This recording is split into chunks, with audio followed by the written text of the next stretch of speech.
Bismillahirrahmanirrahim. Assalamualaikum warahmatullahi wabarakatuh.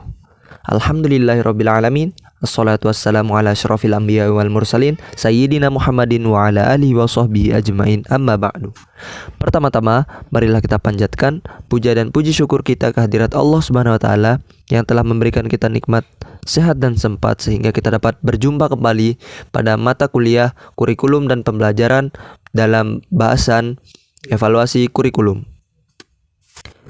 Kedua kalinya, sholawat serta salam tak lupa kita haturkan kepada junjungan alam Nabi besar Muhammad Sallallahu Alaihi Wasallam yang telah membawa kita dari alam gelap gulita menuju alam yang terang benderang, yakni ad-dinul Islam.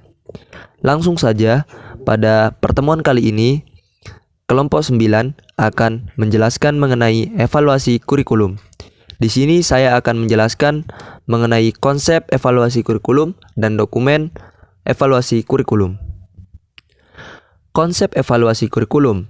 Konsep dasar evaluasi kurikulum yang harus dikuasai oleh pendidik adalah pengertian dasar tentang evaluasi kurikulum, fungsi evaluasi kurikulum, tujuan evaluasi kurikulum, dan model-model evaluasi kurikulum. Tanpa mengetahui konsep dasar evaluasi kurikulum ini, seorang pendidik tidak akan dapat menyusun suatu alat evaluasi. Untuk itu, diperlukan pemahaman yang mendasar tentang konsep dasar evaluasi. Banyak teori tentang kurikulum.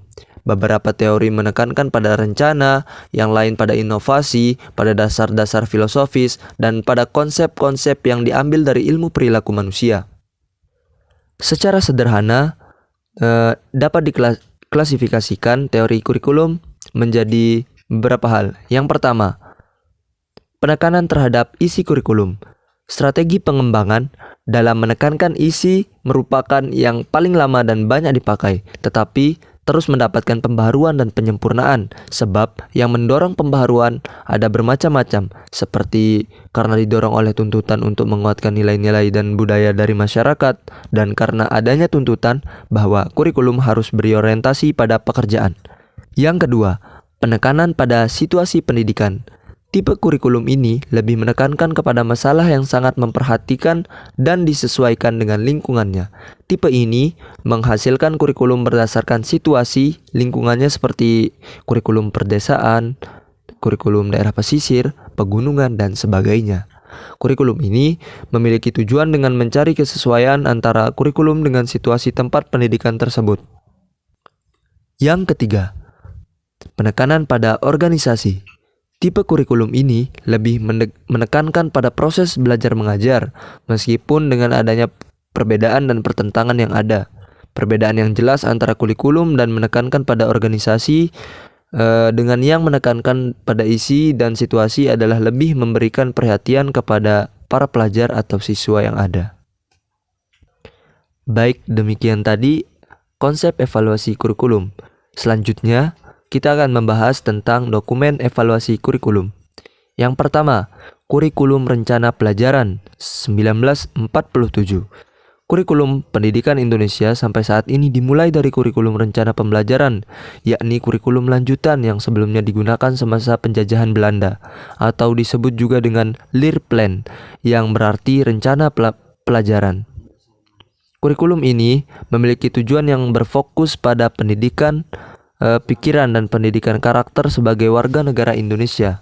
Kurikulum Rencana Pembelajaran 1947 mulai diterapkan di sekolah-sekolah sejak tahun 1950. Yang kedua, Kurikulum Rencana Pelajaran Terurai 1952. Kurikulum ini merupakan penyempurnaan kurikulum sebelumnya, merinci setiap mata pelajaran sehingga dinamakan Rencana Pelajaran Terurai 1952.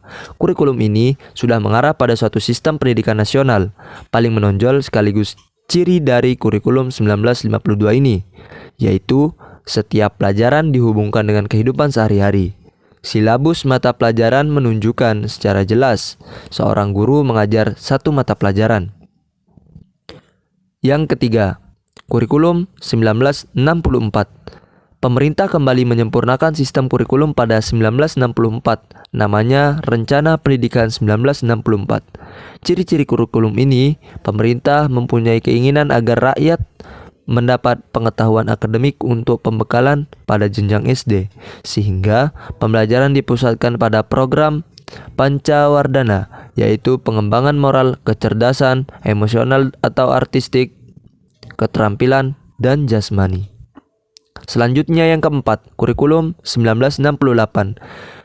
Kelahiran kurikulum 1968 ini bersifat politis, mengganti rencana pendidikan 1964 yang dicitrakan sebagai produk Orde Lama. Tujuannya pada pendudukan manusia Pancasila sejati.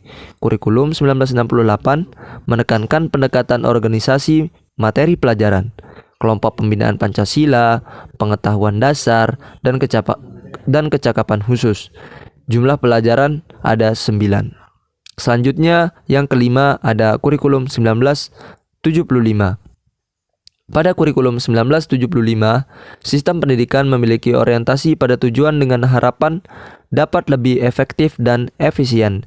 Di kurikulum 1975 ini mulai dikenal istilah satuan pelajaran atau rencana pelajaran setiap satu bahasan.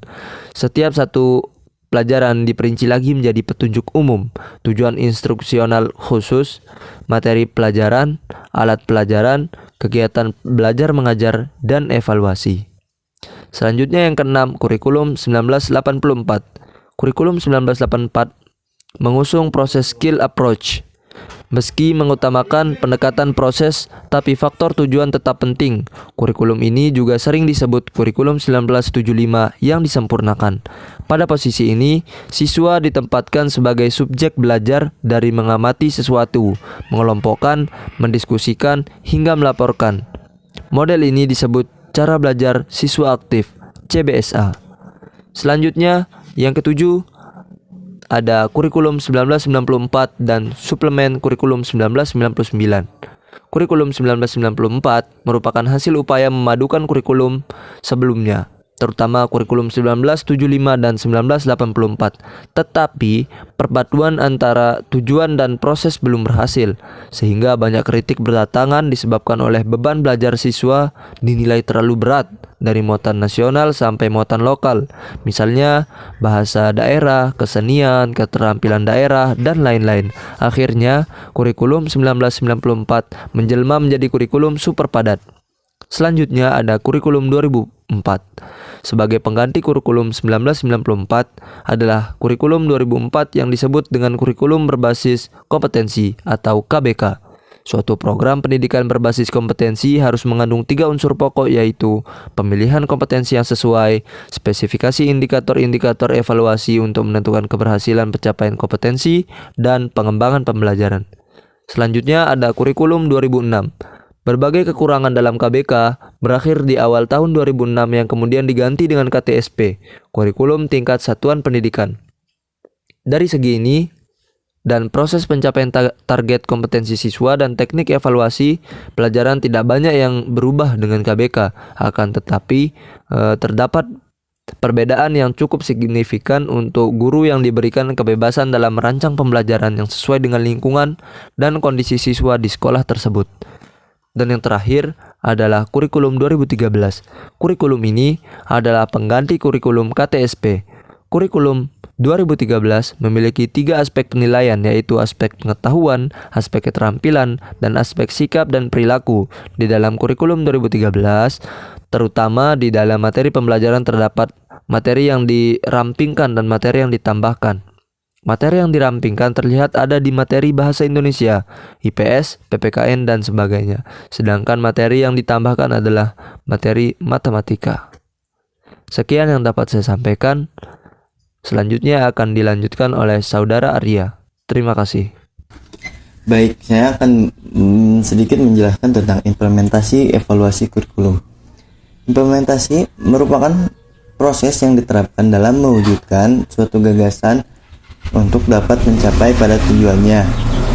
Jadi, implementasi kurikulum adalah suatu proses penerapan ide, program, tatanan ataupun gagasan kurikulum dalam praktek pembelajaran untuk dapat mencapai tujuan dari kurikulum tersebut. Nah, implementasi berkaitan dengan berbagai tindakan yang dilakukan untuk melaksanakan dan merealisasikan program yang telah disusun. untuk dapat mencapai tujuan dari program yang telah direncanakan. Karena pada dasarnya setiap rencana ataupun program yang telah ditetapkan pasti memiliki tujuan ataupun target yang ingin dicapai. Sebelum kurikulum itu diimplementasikan, maka diperlukan peninjauan secara berkala untuk mengetahui apakah gairah ataupun semangat dari perkembangan bidang-bidang keilmuan yang diberikan dalam bentuk materi pelajaran dan dalam metode penyampaiannya sesuai ataupun belum. Karenanya, para perencana dan pengembang kurikulum itu perlu melakukan analisis secara cermat dan selanjutnya menyusunkan rencana pembelajaran dengan menentukan model kurikulum serta mengatur strategi pembelajaran dan mengimplementasikannya ke dalam proses belajar mengajar. Adapun implementasi kurikulum setidaknya dipengaruhi oleh 3 faktor. Yang pertama ada karakteristik kurikulum. Nah, karakteristik kurikulum ini mencakup ruang lingkup ide-ide baru tentang kurikulum. Yang kedua ada strategi implementasi.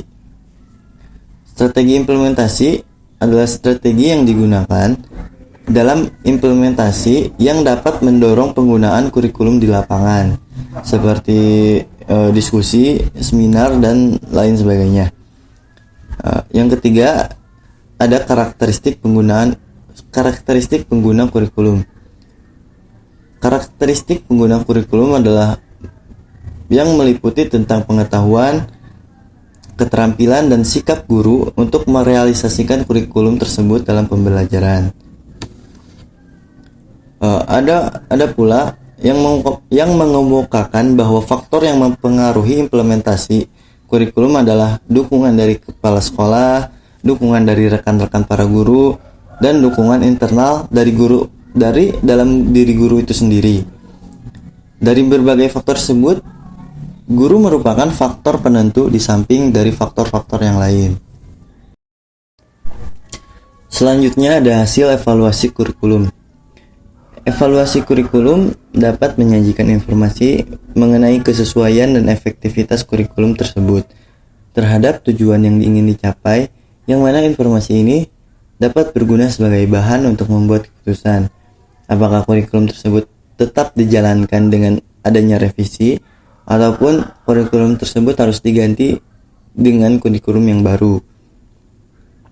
Evaluasi kurikulum ini penting dilakukan dalam rangka menyesuaikan dengan perkembangan ilmu pengetahuan dan kemajuan teknologi. Evaluasi kurikulum memegang peranan penting dalam meningkatkan mutu pendidikan.